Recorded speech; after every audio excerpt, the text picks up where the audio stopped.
Installing your base mixer lift is easily accomplished in just a few simple steps. Before starting the install, please take note of the following safety notices.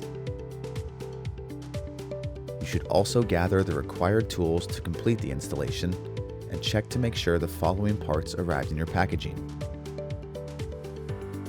You should also confirm the side of the cabinet on which the door is hinged and ensure your cabinet has 3/4 inch furniture ends.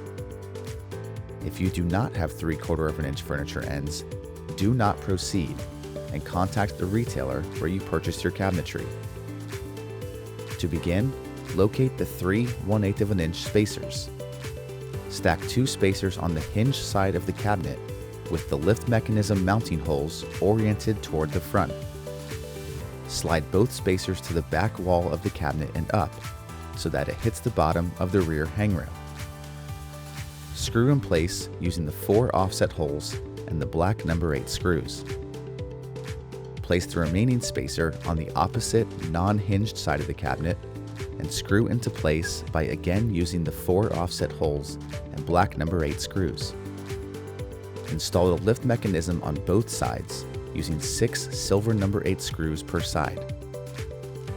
Ensure the lift mechanism is level with the spacer and cabinet and screw in until flush.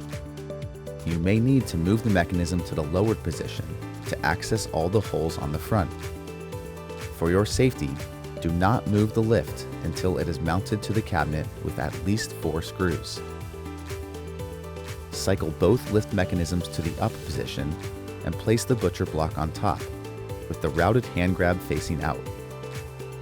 Attach it to the mechanism using the pre-drilled holes and 10 black number 8 screws. Lastly, ensure proper operation of the mixer lift.